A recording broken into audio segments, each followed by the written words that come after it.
পশ্চিম মেদিনীপুরের বগরি গ্রামে এক প্রাচীন রাধাকৃষ্ণ মন্দির রয়েছে, যেখানে লক্ষ লক্ষ ভক্ত প্রতিদিন পুজো দিতে আসেন। এই মন্দির শুধু তার আধ্যাত্মিক শক্তির জন্যই নয়, একটি অলৌকিক ঘটনার জন্যও বিখ্যাত।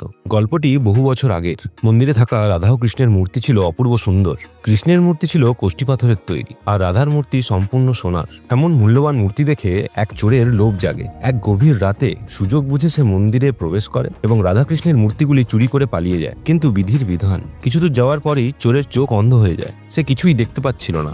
আতঙ্কিত হয়ে সে হন্যে হয়ে পথ খুঁজতে থাকে, কিন্তু কিছুতেই কিছু দেখতে না পেয়ে বাধ্য হয়ে মূর্তিগুলি জঙ্গলের এক গাছের তলায় ফেলে রেখে পালিয়ে যায়। পরের দিন সকালে মন্দিরের পুরোহিত প্রতিদিনের মতো মন্দিরের দরজা খুলতেই দেখেন রাধাকৃষ্ণের মূর্তি উধাও। হতবাক হয়ে তিনি চারদিকে খুঁজতে থাকেন, কিন্তু কোথাও কোনো সন্ধান মিলছিল না। ঠিক তখনই কোথা থেকে যেন একটি ছোট্ট মেয়ে পুরোহিতের সামনে দাঁড়িয়ে জিজ্ঞাসা করলো, আপনি কাকে খুঁজছেন? পুরোহিত দুঃখ ভারাক্রান্ত কণ্ঠে বললেন, আমাদের মন্দিরের রাধাকৃষ্ণের মূর্তি চুরি হয়ে গেছে, আমি সেগুলো খুঁজছি। মেয়েটি মৃদু হাসলো এবং আঙুল তুলে দেখিয়ে বলল, ওই জঙ্গলের ভেতর, ওই গাছের তলায় দেখুন, ওখানেই আছে মূর্তিগুলো। পুরোহিত হতবাক হয়ে মেয়েটিকে কিছু জিজ্ঞেস করতে যাবেন, কিন্তু মুহূর্তের মধ্যেই মেয়েটি অন্তর্ধান করলো। পুরোহিত দ্রুত মন্দিরের ভক্তদের নিয়ে সেই নির্দিষ্ট গাছের নিচে গেলেন এবং আশ্চর্যজনকভাবে তারা সেখানে সত্যি রাধাকৃষ্ণের মূর্তি খুঁজে পেলেন। সবাই অবাক হয়ে গেলেন, কে ছিল ওই রহস্যময় কন্যা? কেনই বা সে জানতো মূর্তিগুলোর অবস্থা? ধীরে ধীরে গ্রামের বিশ্বাস জন্মালো, সেই মেয়েটি আসলে স্বয়ং রাধা মা ছিলেন। তিনি তার নিজের মূর্তি রক্ষা করতে এসেছিলেন।